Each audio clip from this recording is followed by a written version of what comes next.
Hello and welcome everybody, I'm the Rambling Director. Today we're going to be talking about something that was, not too long ago, kind of a controversial topic.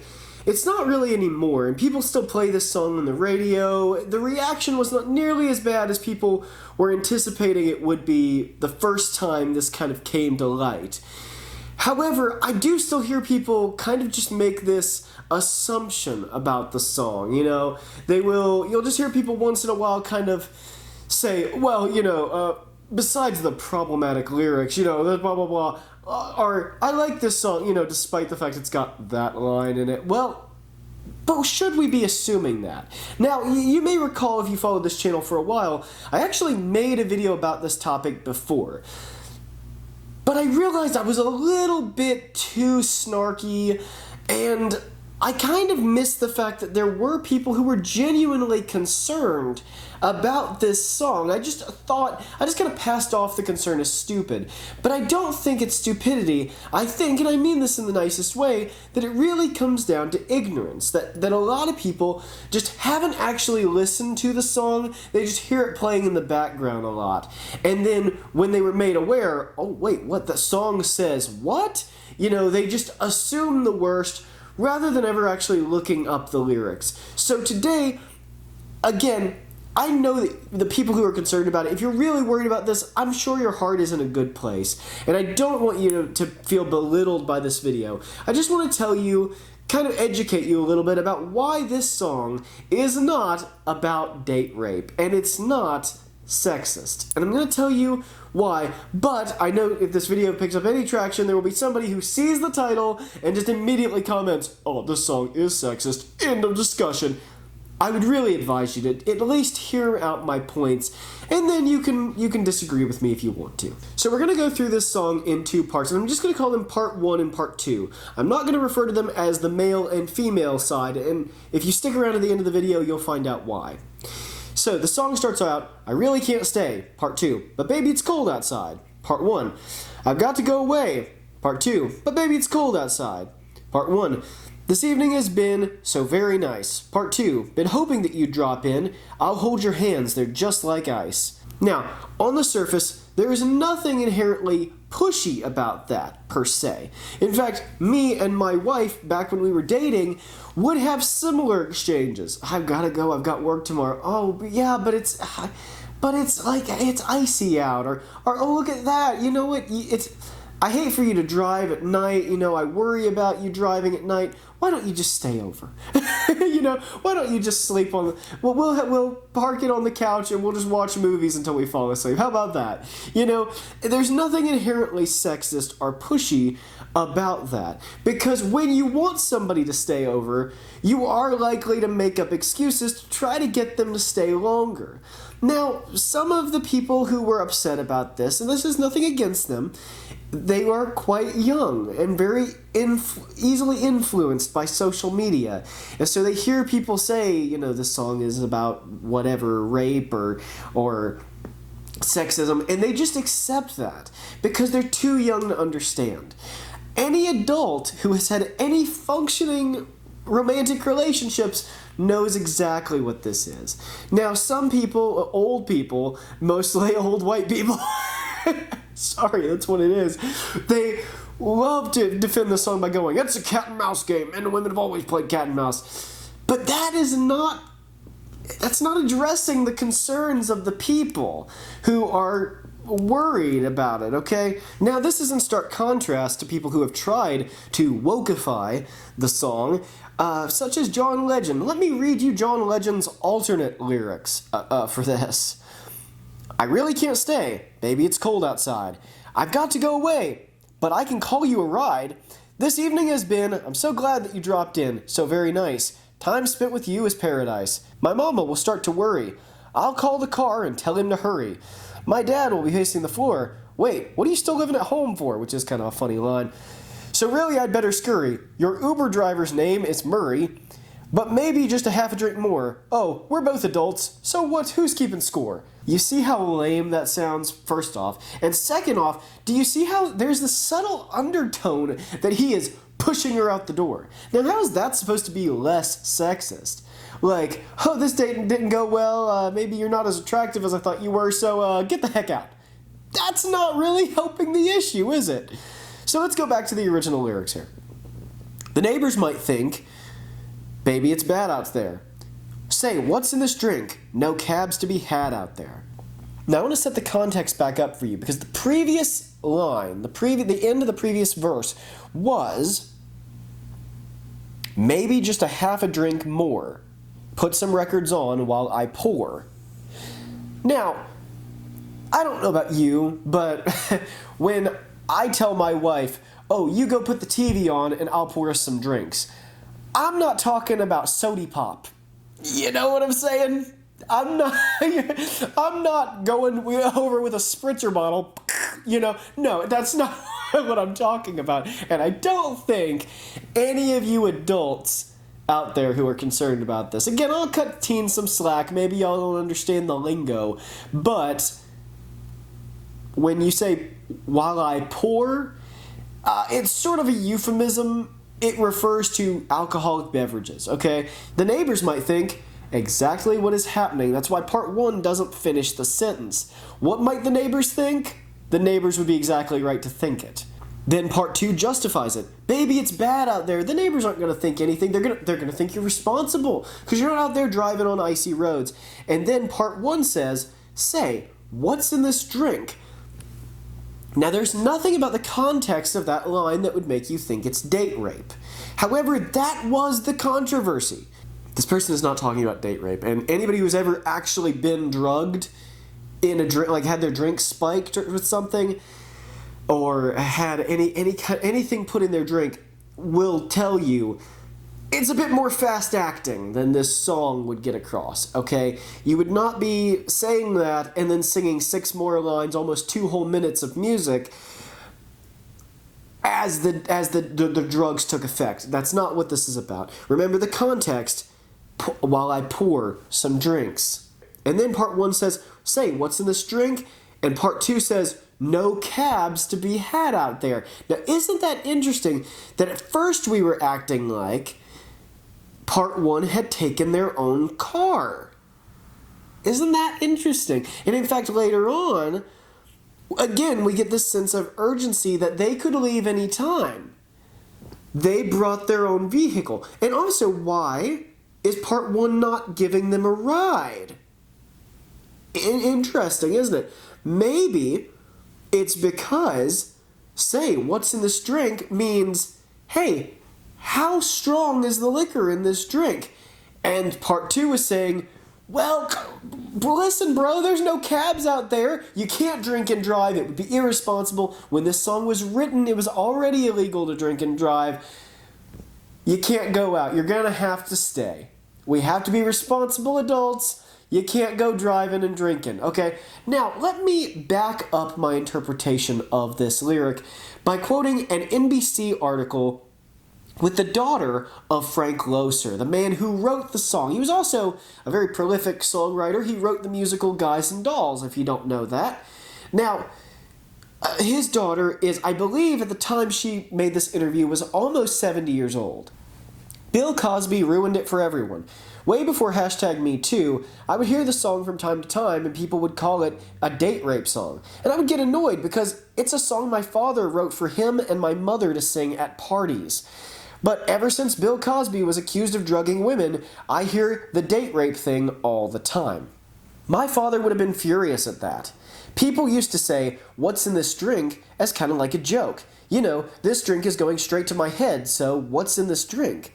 Back then, it didn't mean you drugged me. It was 1944, and my father wrote it because when he and my mom had parties where everybody had to act and entertain the guests. Now, I might understand the interpretation more that this is a date rape song if the only context was a random line, hey, what's in this drink? But that is not the context of the song. As we saw, it is steeped in context that suggests that the two of them have already been drinking just a half a drink more. They've already been drinking. They've already had a few. And remember, the way this song is traditionally sang, with part 1 being female and part 2 being male, That means the woman suggested having another drink on her own behalf. And whatever the gender is, the person who is quote-unquote pushing is the person who does not suggest having another drink. That is entirely the person who is quote-unquote being pushed to stay.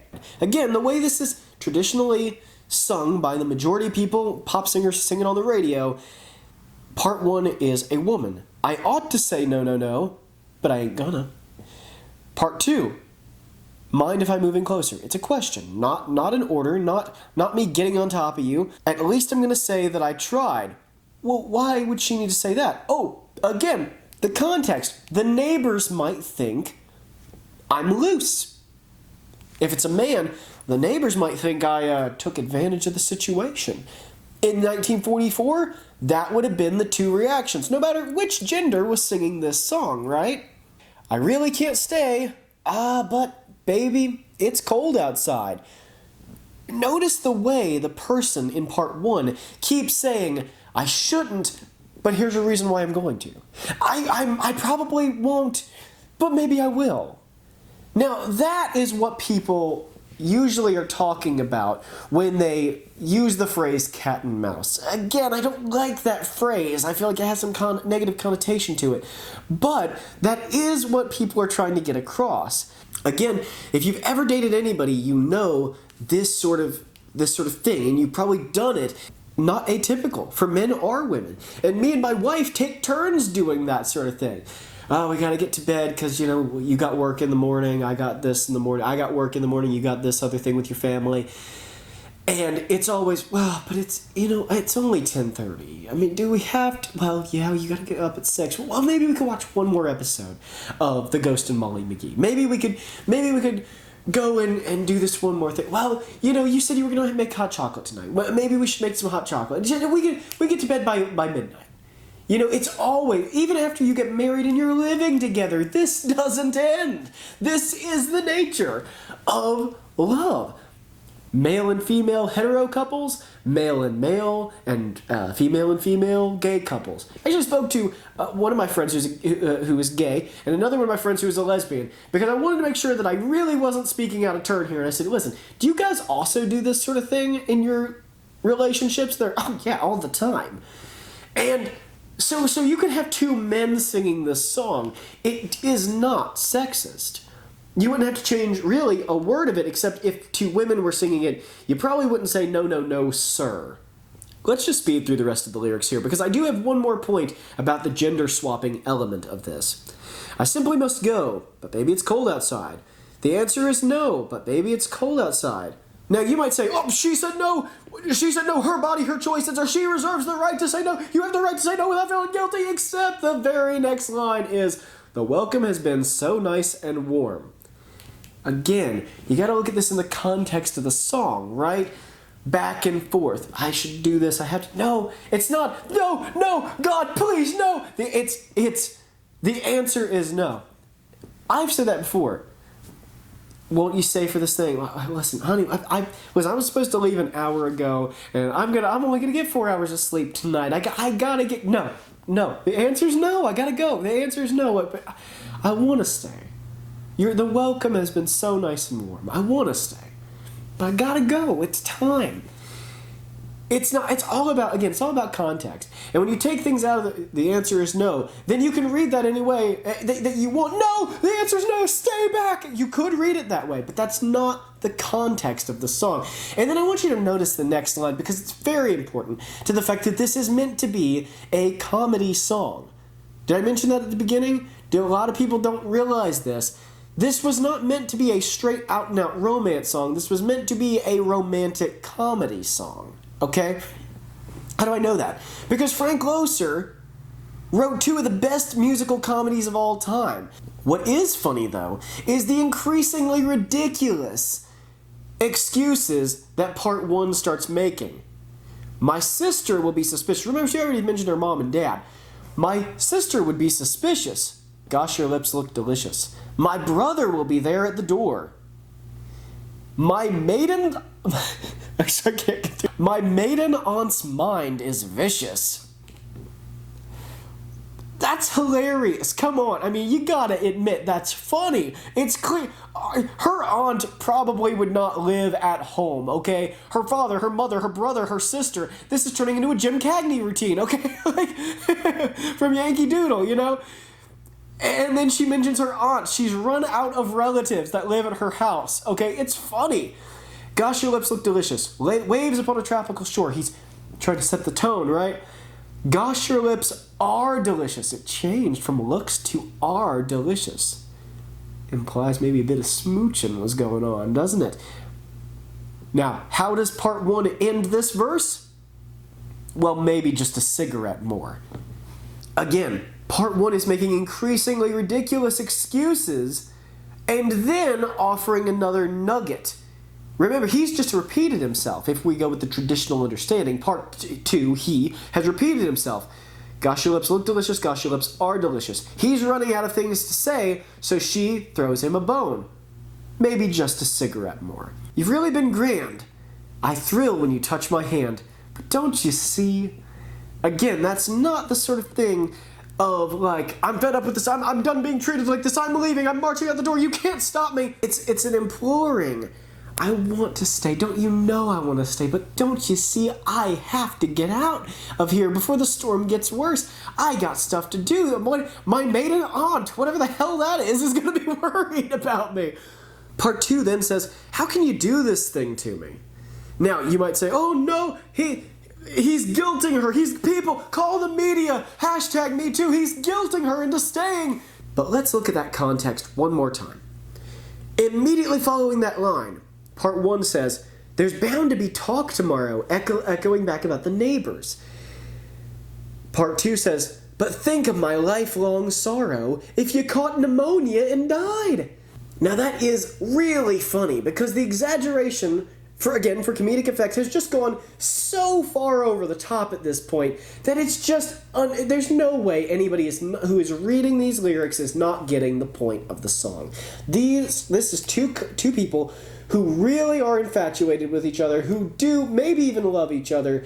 I get the idea that this is two people who genuinely care about each other already, and they just are playing a game. There's nothing in this song to imply at all that these two people have not been dating for at least a little bit of time. Nothing at all to imply that these people don't really like and respect each other. There is nothing in the song to imply that. And again, when you consider the over-the-top comedic nature, it's something that people, again, me and my wife do this, okay? We live together full-time. Guarantee you'll never meet any spouses that love and respect each other more than me and my wife do. I have more respect for my wife than I have for any other human being on this earth. We do this. And you know what? Again, a lot of the time, I'm part 1. I am the traditionally female part of this song. I never feel like she is trying to date rape me. And I never feel like she is trying to hurt me. I appreciate that there are some things that you just can't hear without bad associations. But that is no reason to try to take those things away from other people who don't have that experience, okay? And I'm speaking to you as gently as I can from someone who understands where you're coming from, okay? When I first made this video, I mentioned that I already made a draft of this video, and I realized I was a bit too mean in it. And it's because I was coming from a place of someone who has been abused, thinking, these people don't understand, and they're just, they're talking out of their butts, and they don't, they want to take away this thing. And because of that experience, my own personal experience, I realized that I was not being objective. When you have to look at the contextual setting of these things, you cannot go taking away other people's Christmas carols because you don't like a line that you took out of context. The song Baby It's Cold Outside was originally premiered for the public as a part of a movie, and Ricardo Montalban, Khan from Star Trek, was the first person to sing this song in a movie. Okay? He sang it for a woman, and it's true, he is a little pushy. The choreography alone, though, is quite impressive. They get it all in one shot, from what I can tell. And there is, again, the woman is a little bit more standoffish than maybe I would have directed the scene to be. So granted, maybe you could take this as a man being pushy. But you might say, Ben, you can say what you want to defend this song, but this song was written for a man to sing part 2 and for a woman to sing part 1. And there's just no denying it. You can't get away with it. You're being disingenuous. You can say that if you want. But I would just ask you to explain the next scene in that movie.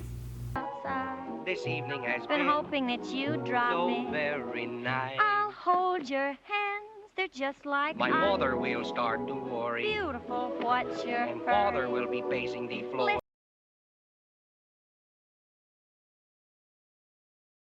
Be just a little drink more. Put some records on while I pour. The neighbors might But baby, think. it's bad out there. Say what's in this No drink. cabs to be had out there.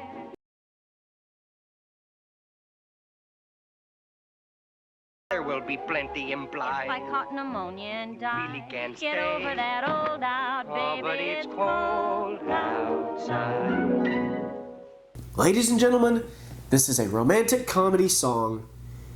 Contextually, it was written by a man for him and his wife to sing. Again, so you can't say, I'm taking it out of context to say, me and my wife do this, so it's an exception. No, it was the rule. Frank Loesser wrote it for him and his wife. It was clearly written with them in mind, meaning that it was not written about two people who had just met. Or one guy, singing it to a woman at a bar trying to get her drunk. It was not written about that. It was written about a man and his wife. And in its historical context, it was sang by both genders, singing both parts. Ladies and gentlemen, Baby It's Cold Outside is not sexist and not about rape. I rest my case.